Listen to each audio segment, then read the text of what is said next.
se retrouve pour notre rubrique C'est mon histoire. Alors aujourd'hui, mon invité n'est pas sur mon canapé bleu, mais il est à distance, mais son histoire vaut vraiment la peine d'être entendue.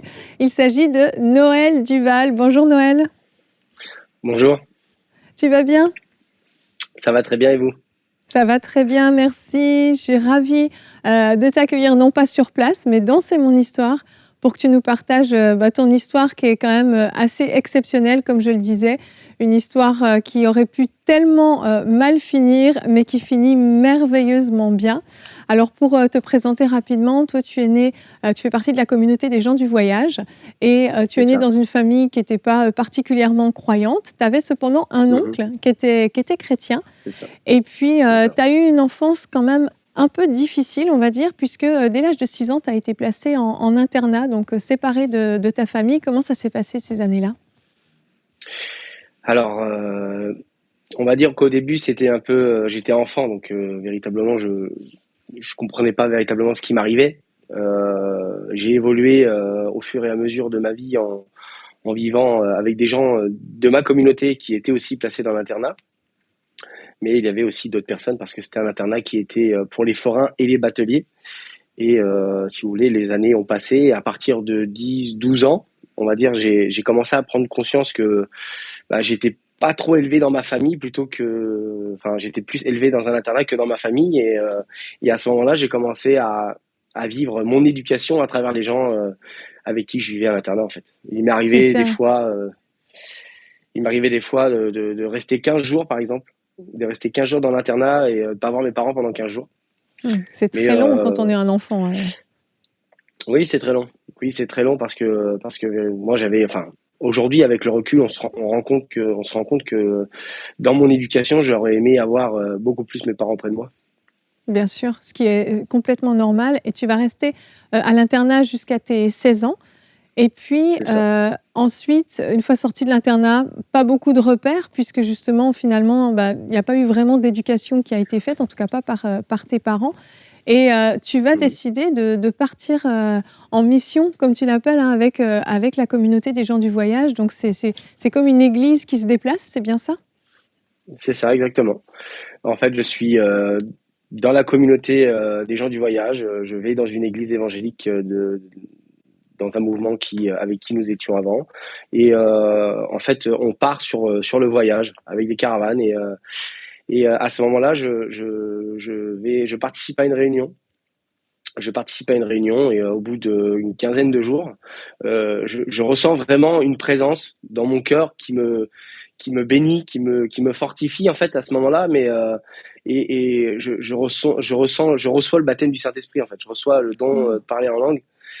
Et si vous voulez, je vis quelque chose d'extraordinaire, mais je suis jeune et si vous voulez, j'avais déjà dans notre communauté, comment dire, on se responsabilise très tôt, surtout quand on vit, on va dire, des enfances assez difficiles. On essaie de partir, de fuir en fait le foyer. Mhm.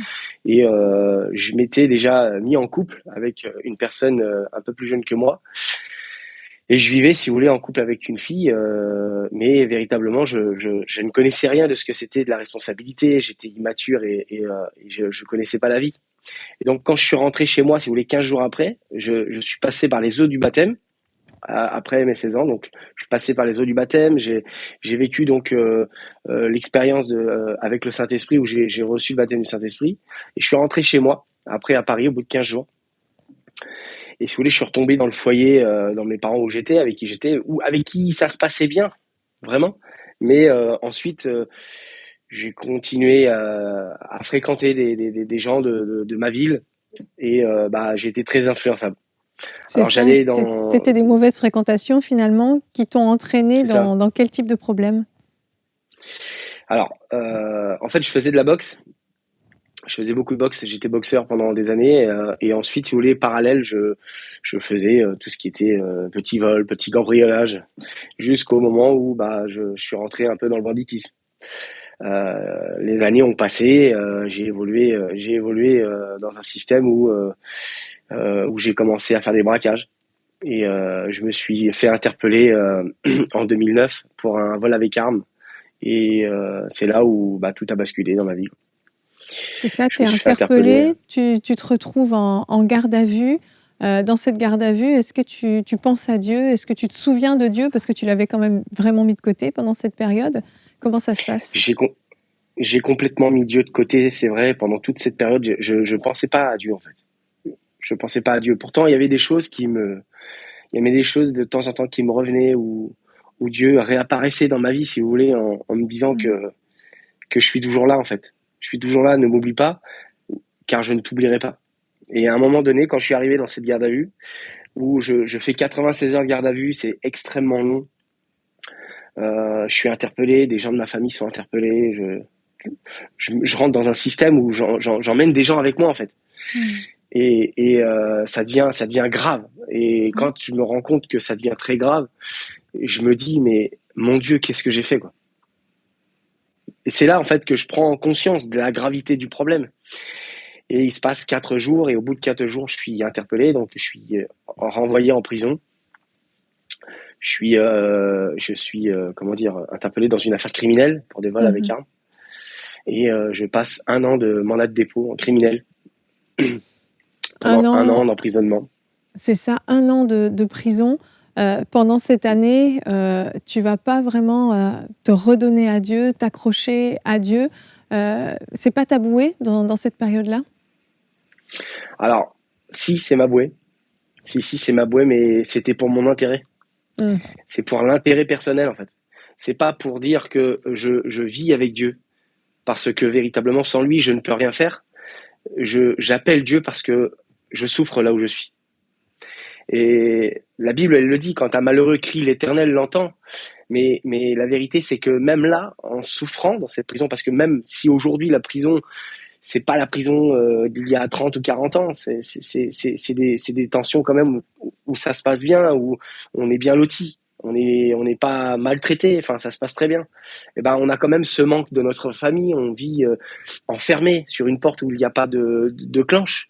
Ouais. Et, et c'est à ce moment-là en fait qu'on souffre du manque des nôtres. Mais C'est c'était là pour où mon tu intérêt réalises. personnel. C'est ça, ta famille finalement, te manque à ce moment-là et au bout de cette année, donc tu vas finalement sortir de prison, comment tu vas mener ta vie? Parce que c'est quand même, voilà, tu as connu la privation de liberté, tu es à nouveau libre. Mhm. Qu'est-ce que tu vas choisir de faire de ta vie à ce moment-là? Et ben à partir de ce moment-là, quand je sors de prison, je suis je suis complètement déterminé dans le sens où je veux plus retourner en prison, c'est-à-dire que je me mets à travailler. Je me mets à travailler, mais en travaillant, je rencontre de belles filles, je rencontre du beau monde. Je commence à rencontrer une fille qui travaille sur des plateaux de télévision, et de fil en aiguille, je retombe dans le panneau d'un autre système que je ne connaissais pas. C'était l'emprisonnement psychologique de la drogue, en fait. Et Je suis quand on tombé dans parle de la drogue, drogue, on parle de cocaïne. Tu vas en c'est ça. prendre, énormément. Tu disais jusqu'à 3 à 5 grammes par jour, donc c'est quand même des très, Oui. très grosses, quantités et là, tu vas sombrer dans une sorte de dépression, de désespoir, en fait. Ça va pas mieux, mais ça s'empire. Ce qui va se passer véritablement, c'est que je sors de prison, je renoue une relation familiale avec ma mère, mon père, mes frères. Et à ce moment-là, je peux vous dire que ce qui va se passer, c'est que je perds encore ma famille. Je me rééloigne de ma famille. À cause Et de je la vis drogue? aussi à cause de la drogue, oui. Mmh. À cause de la drogue, à cause des relations que je fréquente, qui sont encore des relations très toxiques pour moi. Parce que la vérité, c'est que je comprends que c'est pas ce qu'il me faut. Alors aujourd'hui, avec le recul, mais je veux que mon bonheur. Je suis égoïste à ce moment-là. Mmh. En croyant que c'est un réel bonheur que je vis, en soi, c'est une porte ouverte à la perdition. Mmh. Et là, je commence à m'effondrer dans la drogue. Je vous dis sincèrement, je vivais euh, un jour sur deux drogué, quoi. Je vivais C'est tout le terrible. temps, tout le temps, tout le temps, tout le temps, tout le temps, et jusqu'au jour où cette drogue m'emmène dans une situation extrêmement dure, parce que je vis des fois je voyais un jour j'ai un dealer qui me dit avec qui j'avais beaucoup discuté de ma relation de vie, avec qui j'avais parlé de ma relation familiale que j'avais avant, et avec qui j'avais dit que je connaissais Dieu. Et il m'a dit un jour, tu sais, ta place à toi, c'est pas ici, c'est pas avec nous, c'est avec les gens qui connaissent Dieu de ta famille. Et en Enfin, fait, dis-leur que Dieu je s'est dis ça. servi de cette personne-là. C'est cette personne-là qui m'a rappelé que Dieu existait, en fait. Et j'ai pris conscience, en fait. J'ai dit, il a peut-être raison, mais je suis pas venu pour ça.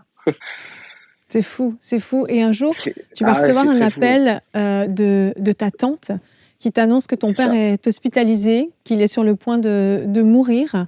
Et là, en fait, au lieu de te ressaisir, bah, au contraire, ça va te faire chuter encore plus bas. Tu vas être sous une telle emprise de drogue que tu dors pas pendant 3 jours. Et là, les C'est pensées ça. suicidaires deviennent hyper oppressantes. C'est ça. Exactement. En fait, nous, on a des relations familiales qui sont très compliquées et donc je voulais pas accepter. En fait, je ne voulais pas avoir d'humilité et enlever cet orgueil qui détruisait ma vie.